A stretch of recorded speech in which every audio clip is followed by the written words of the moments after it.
The first law. Make it obvious. 4. The man who didn't look right.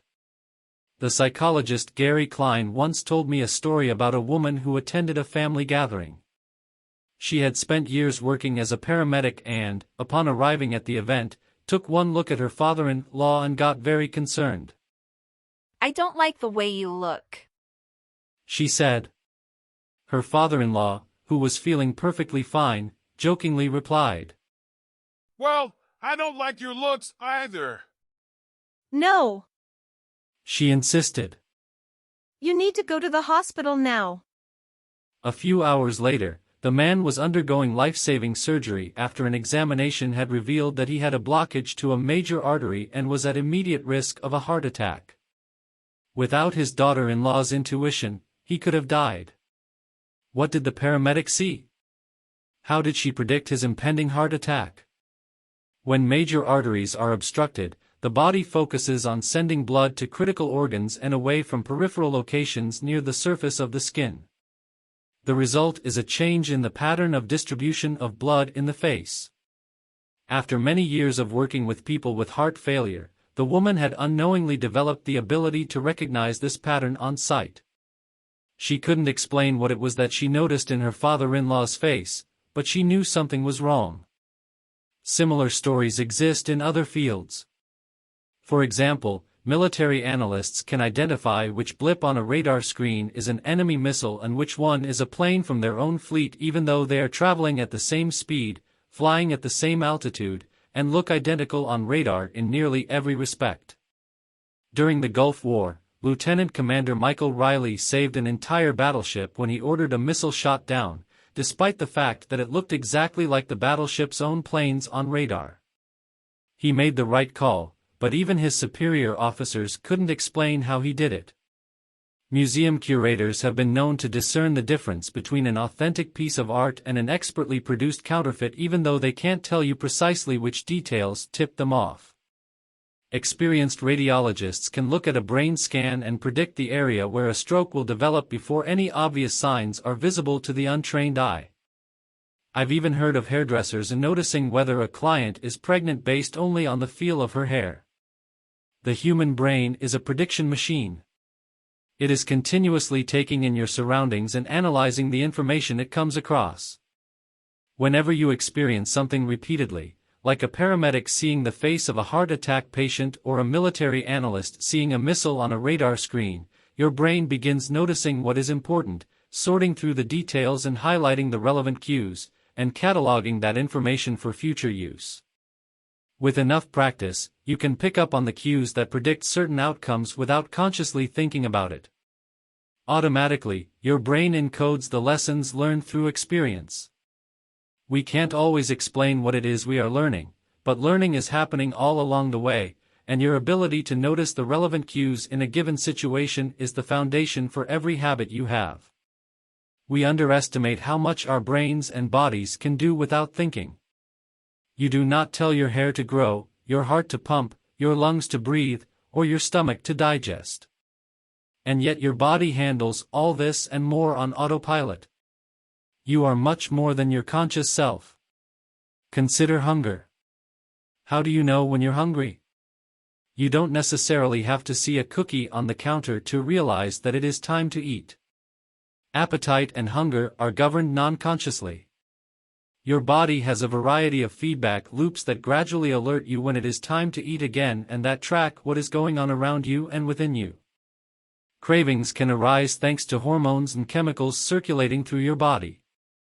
Suddenly, you're hungry even though you're not quite sure what tipped you off. This is one of the most surprising insights about our habits. You don't need to be aware of the cue for a habit to begin. You can notice an opportunity and take action without dedicating conscious attention to it. This is what makes habits useful. It's also what makes them dangerous. As habits form, your actions come under the direction of your automatic and non-conscious mind. You fall into old patterns before you realize what's happening. Unless someone points it out, you may not notice that you cover your mouth with your hand whenever you laugh, that you apologize before asking a question, or that you have a habit of finishing other people's sentences. And the more you repeat these patterns, the less likely you become to question what you're doing and why you're doing it. I once heard of a retail clerk who was instructed to cut up empty gift cards after customers had used up the balance on the card. One day, the clerk cashed out a few customers in a row who purchased with gift cards. When the next person walked up, the clerk swiped the customer's actual credit card, picked up the scissors, and then cut it in half entirely on autopilot, before looking up at the stunned customer and realizing what had just happened. Another woman I came across in my research was a former preschool teacher who had switched to a corporate job. Even though she was now working with adults, her old habits would kick in and she kept asking coworkers if they had washed their hands after going to the bathroom. I also found the story of a man who had spent years working as a lifeguard and would occasionally yell, "Walk," whenever he saw a child running. Over time, the cues that spark our habits become so common that they are essentially invisible: the treats on the kitchen counter, the remote control next to the couch, the phone in our pocket.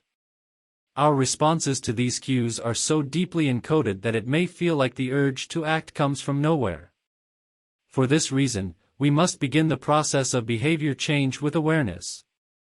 Before we can effectively build new habits, we need to get a handle on our current ones.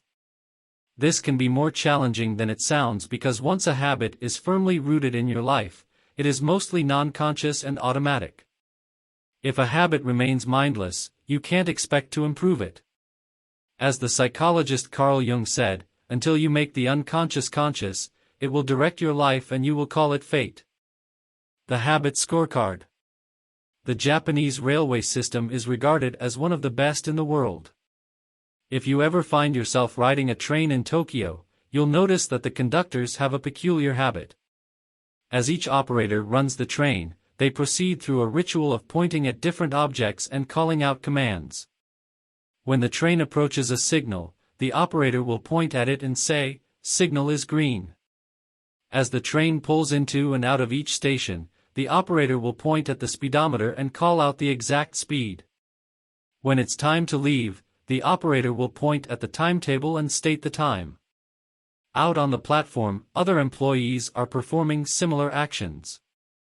Before each train departs, staff members will point along the edge of the platform and declare, "All clear." Every detail is identified, pointed at, and named aloud. This process, known as pointing and calling, is a safety system designed to reduce mistakes.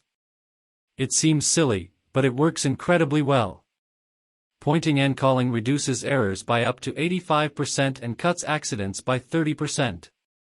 The MTA subway system in New York City adopted a modified version that is, point only, and, within 2 years of implementation, incidents of incorrectly berthed subways fell 57%.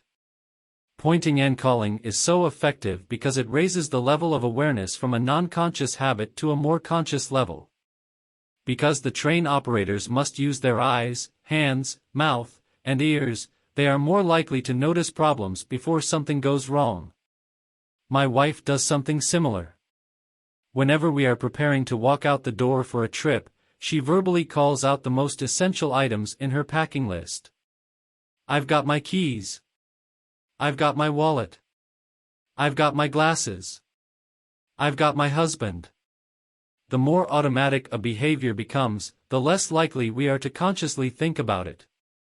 And when we've done something 1,000 times before, we begin to overlook things. We assume that the next time will be just like the last. We're so used to doing what we've always done that we don't stop to question whether it's the right thing to do at all. Many of our failures in performance are largely attributable to a lack of self-awareness. One of our greatest challenges in changing habits is maintaining awareness of what we are actually doing. This helps explain why the consequences of bad habits can sneak up on us. We need a point-and-call system for our personal lives. That's the origin of the Habit Scorecard, which is a simple exercise you can use to become more aware of your behavior. To create your own, make a list of your daily habits. Here's a sample of where your list might start. Wake up. Turn off alarm. Check my phone. Go to the bathroom. Weigh myself. Take a shower. Brush my teeth. Floss my teeth. Put on deodorant. Hang up towel to dry. Get dressed. Make a cup of tea. And so on. Once you have a full list, look at each behavior, and ask yourself, is this a good habit, a bad habit, or a neutral habit? If it is a good habit, write plus next to it. If it is a bad habit, write. If it is a neutral habit, write equals. For example, the list above might look like this. Wake up equals. Turn off alarm equals. Check my phone. Go to the bathroom equals. Weigh myself plus. Take a shower plus. Brush my teeth plus. Floss my teeth plus. Put on deodorant plus. Hang up towel to dry equals. Get dressed equals. Make a cup of tea plus. The marks you give to a particular habit will depend on your situation and your goals. For someone who is trying to lose weight, eating a bagel with peanut butter every morning might be a bad habit. For someone who is trying to bulk up and add muscle, the same behavior might be a good habit. It all depends on what you're working toward. Scoring your habits can be a bit more complex for another reason as well. The labels, good habit and bad habit, are slightly inaccurate. There are no good habits or bad habits. There are only effective habits. That is, effective at solving problems. All habits serve you in some way, even the bad ones, which is why you repeat them. For this exercise, categorize your habits by how they will benefit you in the long run. Generally speaking, good habits will have net positive outcomes. Bad habits have net negative outcomes. Smoking a cigarette may reduce stress right now, that's how it's serving you, but it's not a healthy long-term behavior. If you're still having trouble determining how to rate a particular habit, here is a question I like to use. Does this behavior help me become the type of person I wish to be? Does this habit cast a vote for or against my desired identity? Habits that reinforce your desired identity are usually good. Habits that conflict with your desired identity are usually bad. As you create your habit scorecard, there is no need to change anything at first. The goal is to simply notice what is actually going on. Observe your thoughts and actions without judgment or internal criticism. Don't blame yourself for your faults. Don't praise yourself for your successes.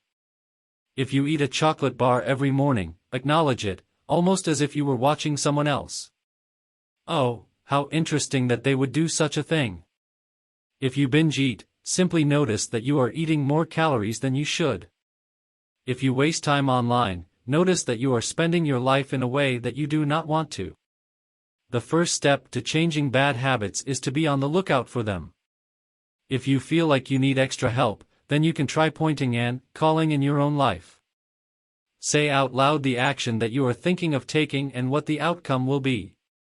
If you want to cut back on your junk food habit but notice yourself grabbing another cookie, say out loud, I'm about to eat this cookie, but I don't need it. Eating it will cause me to gain weight and hurt my health. Hearing your bad habits spoken aloud makes the consequences seem more real. It adds weight to the action rather than letting yourself mindlessly slip into an old routine. This approach is useful even if you're simply trying to remember a task on your to-do list.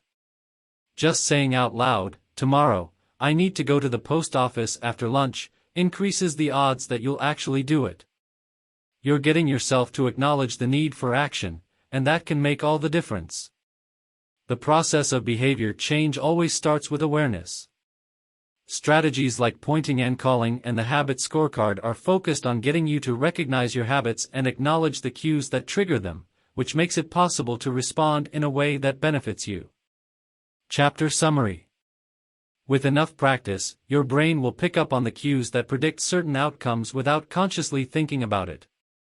Once our habits become automatic, we stop paying attention to what we are doing. The process of behavior change always starts with awareness. You need to be aware of your habits before you can change them. Pointing and calling raises your level of awareness from a non-conscious habit to a more conscious level by verbalizing your actions. The habit scorecard is a simple exercise you can use to become more aware of your behavior.